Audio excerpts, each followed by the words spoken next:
this. It's my first of what I'm sure will be many concessions to age, or aging. So I want to thank everyone for coming here tonight. I realize that time is a very precious commodity, and I appreciate you coming here to learn everything you can about the candidates in our positions. My name is Shrader, and I'm a Democrat running for 50th State Assembly seat.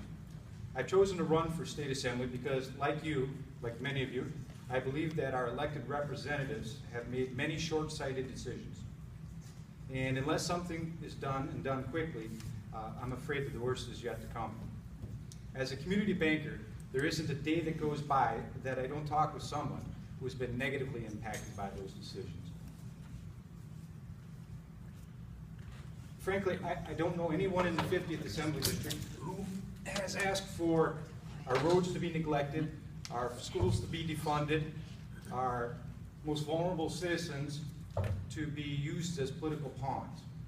And I certainly don't know of anybody in the district who said we need more secrecy in our state government. What I have heard loud and clear from nearly everyone I've spoken with is the same thing, and that is we're tired of all this nonsense that's happening in Madison. We just want things to get done. As I said, my name is Shrader. I was raised in Ithaca, which most of you probably know. It's a small village in Richland County, not far from here. I graduated from a rural public high school there, and the high school was so rural, in fact, I graduated with 33 kids. That's also where I met my wife, Mindy, who we've been married 23 years now. She grew up on a dairy farm just outside of Ithaca. We have two kids, a 20-year-old daughter, who's a junior at Whitewater, and a 17-year-old son, who's a senior at Reedsburg High School.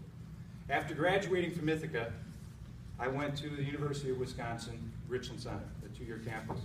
And about that same time, I also enlisted in the Marine Corps, which a very short time later, I served as a machine gunner during Operation Desert Storm.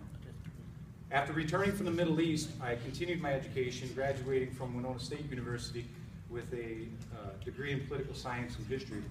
And my first job out of college was banking, and I've been a community banker ever since then. As a community banker, I work with small businesses, I work with individuals, I work with municipalities and schools to help them not only get the capital they need, but also the expertise that they desire. Listen, I'm under no false illusions as to the influence a freshman assemblyman has in Madison, but what I will tell you is this. What I've learned from the Marine Corps is that you never back down from a fight. You never be afraid of what's doing right, and regardless of the consequences. And as a banker, I've learned very clearly for the last 23 years how to work with people and how to get things done. Thank you.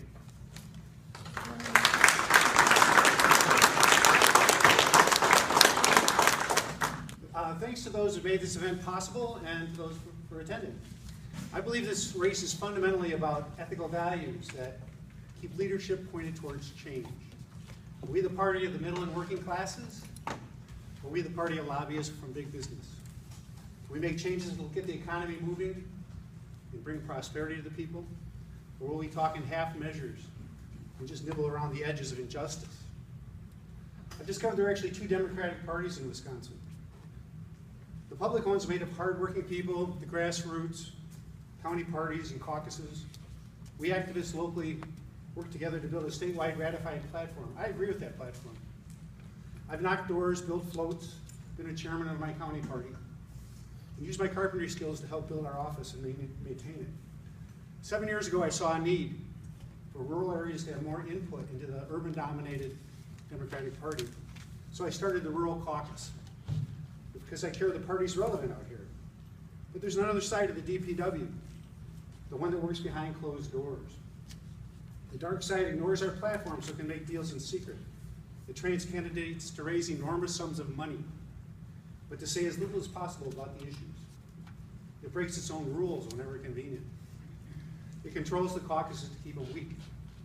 When people say there are no differences between the two parties, they're talking about the dark sides. Both parties have them, actually they're the same thing. The dark sides want you to believe a freshman assemblyman can't do much. The change happens very slowly.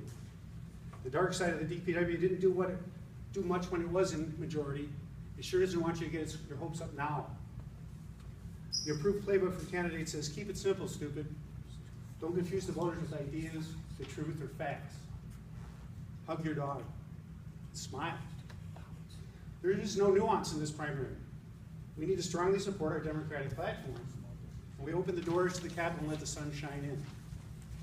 No moderate can kick the lobbyists out of the people's house. We can do better. A rising tide of prosperity floats all boats. Equal pay for equal work. Living wages with health care and pensions for all. Better schools and roads. We can work together with local businesses to double the economy. Build a prosperous and peaceful place to raise our families. Your choice on August 9th is between different methods, ethics, hopes, and ends.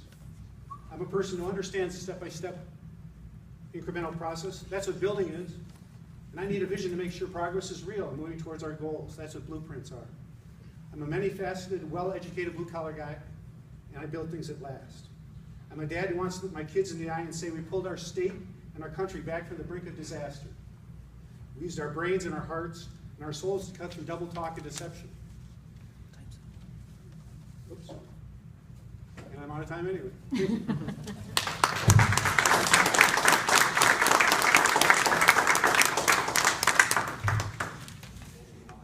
Sure. Answer the first question. And, the first question is, the subject is called Working Across the Aisle. How will you work with Republicans in our state who are in the majority to protect what makes Wisconsin great, which means natural resources, public education, working people's rights, etc.? Well, that's clearly a challenge because a lot of the things that have been done by Republicans to reduce all those things you mentioned. But I think it's really important for rural people in Wisconsin to think in terms of rural and urban as much as in left and right and Republican and Democratic. The possibility exists for people all over the state, whether they're Republican or Democratic or in rural areas, to work together on some things. And I think that's how you start to do things. You pick some things that we can all agree on. If you can imagine two soccer balls, occasionally there's little flat sides on it that touch. And even if the rest of the ball doesn't touch, there's little parts where we can agree on. Rural schools need a lot of help. There's a way to increase our economy dramatically by using local resources that aren't being used well. There's a whole series of initiatives. There are two caucuses in the Assembly. One is Republican and one's Democratic. And outside those closed doors, they don't want to talk to each other. But I think we have to cut across and try to do that. And then the way this works then is that Art will answer the same question, and I can read it again if you want me to. Sure. Okay. Again, working across the aisle, how will you work with Republicans in our state who are in the majority to protect what makes Wisconsin great, including natural resources, public education, working people's rights? Well, okay, let's be honest about this. We are in a minority party, and after this election, most likely we'll continue to be in a minority party. For the last 23 years, I've worked in Reedsburg, Sauk County, Richland County, and portions of Juneau County to get things done. And in all that time, and with everyone I've worked with, whether it be school districts, municipalities, industry, no one has ever asked me, are you Republican or Democrat? And I've never asked them that either. We just worked together to get things done. We had a common vision of what we wanted. And regardless of what most people think, the 50th Assembly District is roughly 50-50 as far as Republican and Democrat. And so being elected to the state assembly means that you have to represent all the people, not just the ones that agree with you and not the ones that just vote for you. And I have a long history of doing that. That's what I've done for a career, frankly. Yeah. And then according to the rules, if Tom wishes to respond to what Art said, he has 30 seconds. Well, the only point, though, is that if it's two caucuses that aren't talking to each other, then the question is, what are you going to do to make a difference? It's not your job anymore to be the loan officer. It's your job to try to work with people who live there and work. So I don't hear you saying how you're going to do that. And Art can take a 30-second response. Thank you. Well, how do you do that? It's quite simple. First, as in anything you try to learn and anything you try to do in life, take what you think you know and leave it at the door. Everyone has values, thoughts, and ideas, and that's great. And you don't sell your values out. But what you do is you acknowledge that the person across the aisle, being Republican in this case, also has values. And those values deserve respect. And I think if you work with them and you acknowledge that you're not going to get everything you want, I think that you can make some real common ground here. Okay. All right. Now we'll have Art answer the next question. The subject of this one is most important 3 issues. What are your 3 most important issues that you want to work toward or to accomplish as our state representative? And I get 3 minutes for that? Well, these are 2 minutes. 2 minutes. 2-minute round. Yeah. Take 2 days on that. You just took 30 seconds. Yeah. Okay, well, here's the thing. Obviously, the state of Wisconsin faces a lot of issues. A lot of horrible decisions have been made, and a lot of normal people have been impacted by those horrible decisions. But my primary responsibility as a representative is to represent the people here in the 50th Assembly District. And there are 3 things that I'd like to see that I feel very strongly about, and I think would improve the quality of life of people in the 50th Assembly District. The first is economic development, sustained economic development. Because without good jobs, people don't have a venue to make a better life for themselves. The second is education. Every civilization on the planet has figured out the more you invest in education, the better off you're going to be long term. And the third is infrastructure. We have been completely neglected in rural Wisconsin as far as our infrastructure needs go, whether that be roads, broadband, or water. And with those 3 things, I think I consistently hear across the district that those things are part of a process called placemaking. Quite simply put, that's where you create a place where people want to live, where people want to start businesses. And I think that we can do those things. And I've had a tremendous amount of experience in doing that. Yeah, once again, the question is, what are you going to do as a legislator about it? And so, the number 1 thing I think is the budget, the famous budget repair bill called Act 10 in 2010, and the ongoing budgets every 2 years, have been intentionally designed to not do the things we want to see done. We could list 20 or 30 things we'd like to do. So we have to go back to a different form of budget. And Kathleen Vineout, senator from the Buffalo County area, Trumpeldor County, has got a really smart alternative budget where instead of being $3 billion more spending is what we're doing now after this Walker regime came in and tried to cut the budget and all that stuff, we're actually spending more money. We borrowed a lot of money. She flips it around and comes up with a roughly $1 billion surplus in her budget, and she goes back and fixes a lot of the problems. So the budget is really encompasses so many different things. It solves education, it solves the roads, but that's how you have to do it. You have to do it through voting on a whole different plan. And then Art can respond in 3 seconds. Here's the thing. We're in the minority. We're not going to have the votes to do that. We're not going to have the votes to enact a budget that works for most people. What we need to do is obviously we need to work on regaining the majority, but in the meantime, we need to be able and willing to work with people across the aisle so that we can move forward. And again, my first, second, and only obligation is to the people in this district. It is not to party, it is not to power, and it is not to patrons. Sure. And once again, all I'm saying is that if you're going to go there and leading is presenting alternatives that can work.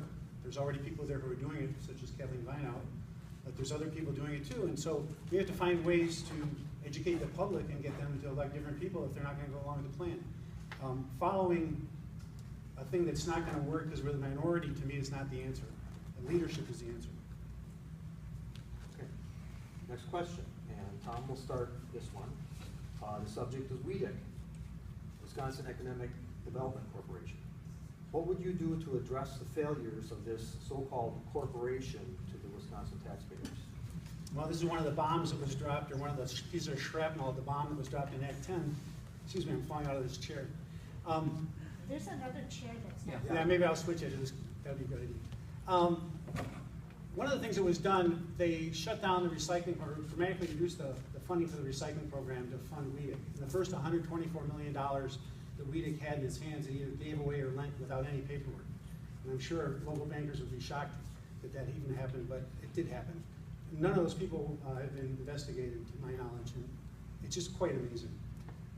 It was, you might have some complaints about the Commerce Department, but the privatization of the Commerce Department did not work. It also stripped funds from the recycling program, which is a fee-based program. It wasn't a tax-based program. It was working very well. And our local counties and municipalities lost half of the income that they were getting. It helped offset their costs for collecting the recyclables. So the fees were based on the tipping fees of the junk going to the dump. By taking recycling out of the stuff going to the dump, it helped reduce the pressure on the landfill, and it also paid for the work in the counties and municipalities for collecting the stuff. The recycling program's been a huge success. I know we all hate doing it to some degree, but it's been a tremendous success in the state. WEDC and part of the Act 10 that created WEDC cut that in half.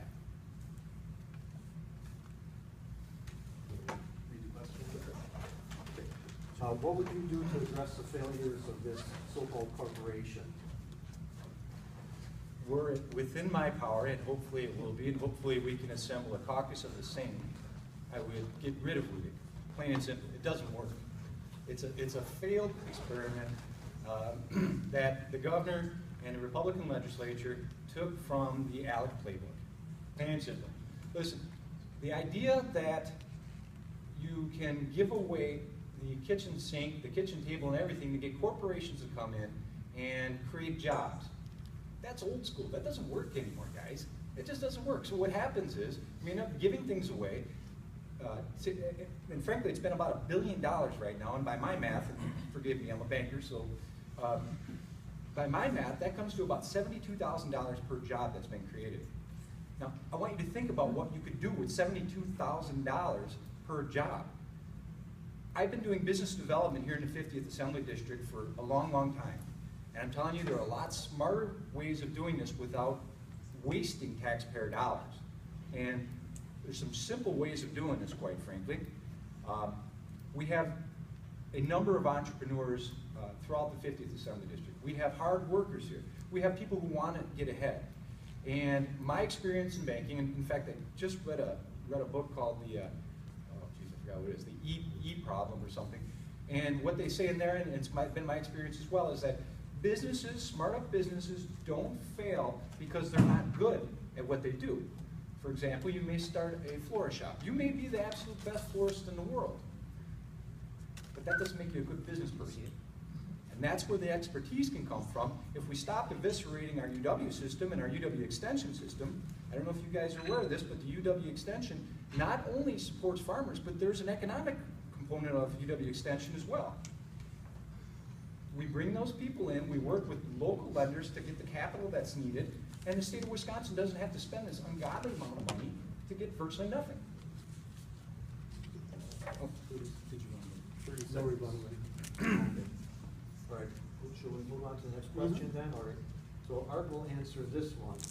The subject is farming, and actually, yeah, what is your plan or that you're proposing for farmers, to help farmers? Well, that kind of encompasses a broad spectrum. You know, we have many different farmers around here, and Tom, beef. There's dairy farmers, there's grain farmers, hog farmers. But in general, the problem that farmers have experienced over the last really 2 to 3 years is a result of some bigger issues. Let me explain. Our milk prices are horrible. The input costs continue to rise. And if you look at the 100 weight, the farmers are getting paid right now. I'm speaking about dairy farmers, of course. It doesn't pay the bills. And the problem with that is that Russia and China, and again, this is a national issue, but it touches us here at home. Russia and China, for a lot of reasons, cut the imports of dairy products from us. Now, Wisconsin's been very, very fortunate, and we've had some very smart people here who said, you know what, we can make the best cheese in the world, and that's what we do, frankly. And so we're not quite as reliant on raw milk being shipped out, and that's really what's been hurt. But what I would like to see happen is the same as business development in the 50th Assembly District. I would like to see the state of Wisconsin recognize that dairy and farming is a huge economic driver for us. And what I would love to see them do is invest some money, instead of in Weedick, invest some money in finding new markets for our products, finding new markets for our quality cheeses and our craft cheeses. And they're out there, frankly. Instead of wasting money to enrich people we try to get to come here through Weedick, we should be reinvesting in our farmers because they have a vested interest in living here. We have how many century farms throughout this whole area? If you help them out and you find new markets for them and make it so they can have a good living, you're going to have a second and third generation beyond what's there now. Well, farming is, obviously one of the hugest industries we have in Wisconsin, but there's different levels of it, and I think the most important thing the state can do is, first of all, any money the state spends on anything should be, as much as possible, spent in the state. So food is still transported 1,500 miles on average to get to people's plates. And Wisconsin isn't that big, so that means it's coming from somewhere else. Farms are actually the potential, one of the major potential new power plants in the future in real sustainable alternative ways. So there's land for wind and solar and methane, getting rid of some of the pollution problems of methane by making electricity out of it. And there's all kinds of stuff to do on this level that farms could be a very big part of. I'm also involved in sustainable ag, where we do low input ag and get out of the commodity spiral, which is referred to the commodity crunch, where you're playing gambler every year to buy thousands of dollars of inputs to try to get a few $100s when you're all done after you sell your product. So there's a lot of work being done in the local food movement, and that's really important. I think the state can do really smart things with its own money. About 20% of the state's GDP is exported every year. The total economic value of the state is exported for fuel and energy, and a similar amount for food. And that's crazy considering all the food we grow here. So I think there's a lot of individuals willing to take this leap into what's called sustainable ag and local food, and we should encourage them as much as possible by buying their product. I think also the state should buy all its diesel fuel from soybean farmers or canola farmers in the state. There's a gentleman up in Juneau County, Walsh Farms, that has a plant that makes diesel fuel out of soybeans. There's other versions that are available, and more people should be encouraged to do that. Because why are we spending money on fuel that's brought halfway around the world to us when we can grow it right here? And then there's a byproduct for it that's animal feed, so you're not throwing anything out. Art has 30 seconds. To be frank, I don't entirely disagree with Tom. I think those are good long-term visions. I think they're fine ideas. However, as I said, my wife grew up on a dairy farm, my in-laws still farm, and they have immediate needs. We can work on long-term, we can have a big vision, that's good, that's important, that's hugely important, but it needs to involve a whole bunch of stakeholders. But we also have an immediate need here in the state. We have farmers who are hurting, we have people who are hurting, and every dollar that it doesn't come back into our communities in terms of agricultural products is a dollar that doesn't get recirculated. Yeah, that's what people always say about alternative energy. Actually, alternative energy is one of the quickest things you can do, because you can do that start tomorrow.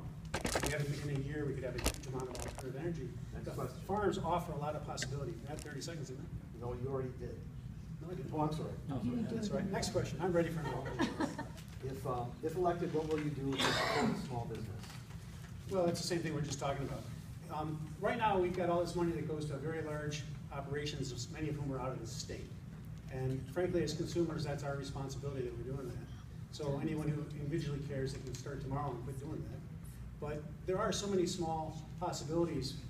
Even energy is a huge one, where every small local business, every school district, every rural school district anyway, every small government or commercial facility around here could be making their own energy, electricity and heat out of local fuels, and that would feed the loggers and the farmers. I'm really excited about biomass, and you need an hour to hear all this, but as we mow along the side of the road, that's a fuel, what you're leaving on the ground. And you can pick that fuel up and burn it and make electricity and heat, and pay for the guy who's mowing along the side of the road.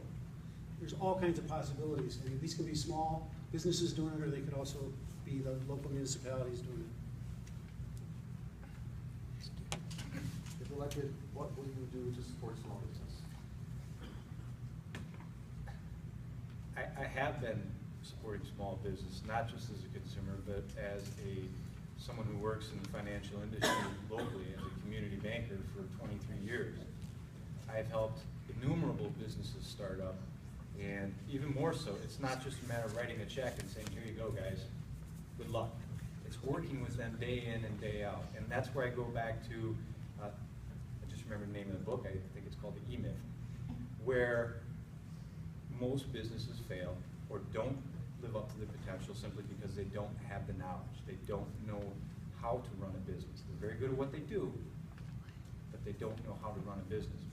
And I think instead of wasting money through REDIC, and instead of allowing our government to be, our dollars to be sold off and given away, we reinvest in local businesses in the 50th. And again, there's some common sense, easy ways of doing this, and I'm happy to jump on board with that because I see the benefit to families and to our communities. These people aren't going to get up, they start a small business and they do well. They're not looking to get rich. They're not. They're looking for a good life. They're looking for the life they choose. And there's an opportunity here to help more people choose that. They are probably some of the best employers you've ever met because they care about the communities and they care about the people that work for them. One last thing on that, 30 seconds. I can absolutely assure you that I have done more for economic development in the 50th Assembly District in the last 8 weeks that Ed Brooks has done in the last 8 years. You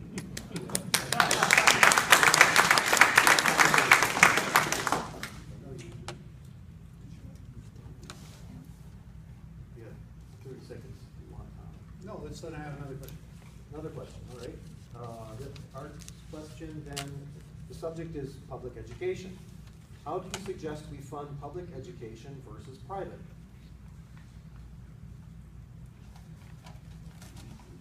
All right, again, listen, this stuff isn't that hard. A lot of it is common sense. And when we come to public education, I've been very, very clear on where I stand on it. I received a terrific public education in a tiny little school, and then I went on to a UW school, Richland Center, and I received the start that I needed to provide opportunities for myself. That, a little bit of luck, and some people helping me out along the way. What was done is an assault not only on public education, teachers, and our society. It's a matter of prioritization. That's all it really is. The money's there, guys. The money's there to fully fund our public education system. But there was a prioritization that was made that says we are going to go after teachers. We are going to fund voucher programs that take dollars, one for one, take dollars right out of the school's budget. Go down to Richland Center, go to Ithaca, go up to Mauston. I've talked with all these places. Here in Reedsburg, of course, I've talked to all these places. They're barely getting by.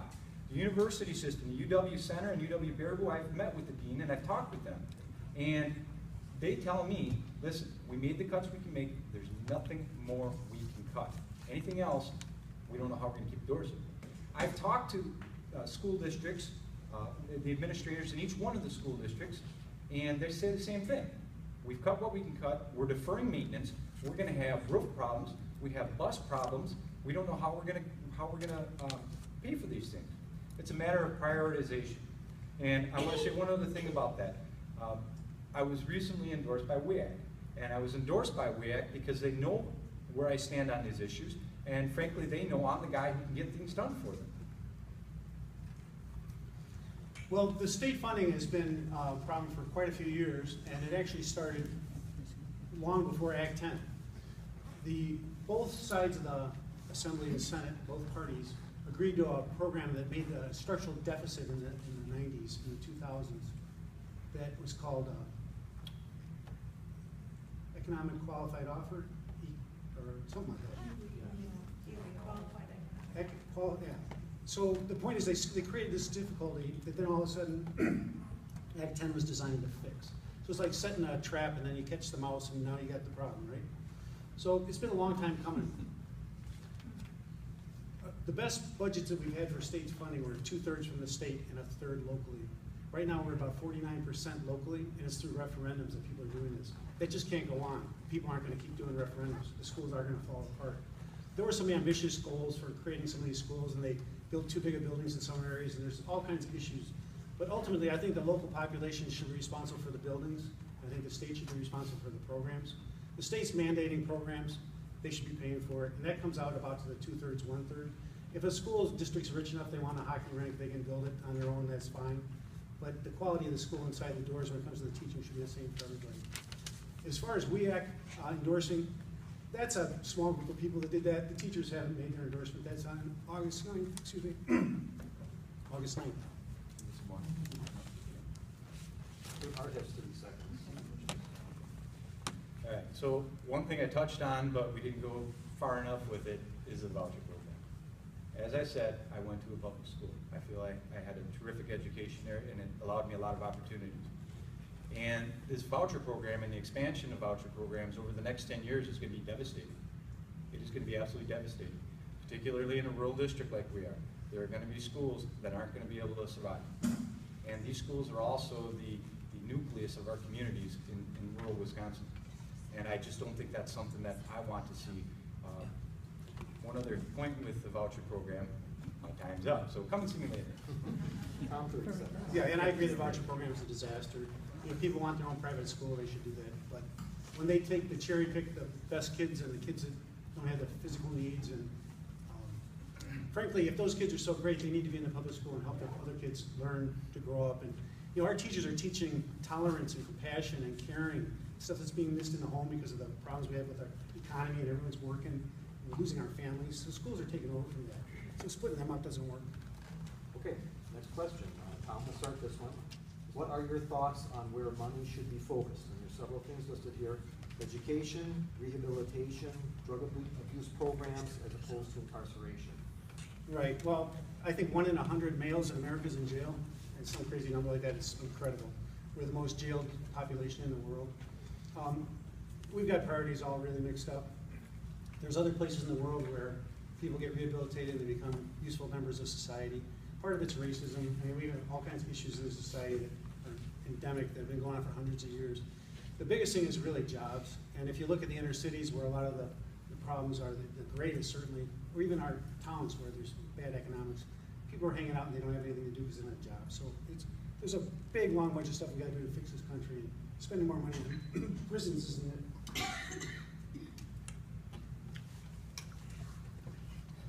With all this stuff, you're asking specific questions, and that's good to try to understand where we're at. But there's a bigger issue, and that's where leadership comes in, to understand the bigger issue that's at play. Tom alluded to it, and I think he's close to it. When we look at the prison population, we look at the dollars, frankly, I think we just surpassed the dollar amount we spend on our schools, on prisons. Not a good use of funds. Certainly not a good use of funds. When we think about this and think about the problem, what's the real problem here? Education, to be certain, jobs, and there are laws out there that frankly don't make a lot of sense anymore. They're petty crimes, and we're locking people up, and then you get repeat offenders, and then they go back and they go to prison youth. They learn how to do things even worse. So I think we need to work on the education issue as a whole, as a state. And I'm not talking about education particularly with what's happening in the prisons. I'm talking about our public schools. That's where we need to focus on. And then education, or I'm sorry, economic opportunities for people. Listen, there's no one that I'm aware of anyway who says when they're 4 years old, boy, when I grow up, I can't wait to get in cell block D. No one does that. Parents have dreams for their kids. These are neighbors, they're friends. Some made bad mistakes, horrible decisions, and frankly, they shouldn't be part of society. But we're spending too much on this. There's a bigger impact, both economically and to our families. Right, and just to take that one step further, I've run into so many families where people with a mother and father have 3 jobs. And one of those jobs is to pay the deductible on their insurance. And so this one family, the dad worked at one of the big dairy plants, the mom worked at a fast food joint, the dad worked a second job as a mechanic at the fast food joint fixing stuff so he could be with his wife. But they had a kid at home. I mean, the problems are so layered. The prison dollars are just the last thing in the line. We got so many things to do before that. Art, 30 seconds. Yeah. You know, there's anybody who can set ideology party ideology aside and look at the facts behind this stuff, think it through, be reasonable, can see that this is a bigger problem. And I think that we have to peel the orange back here a little bit, guys, and say what's the real problem and what's the real solution, not Band-Aids. Band-Aids don't work.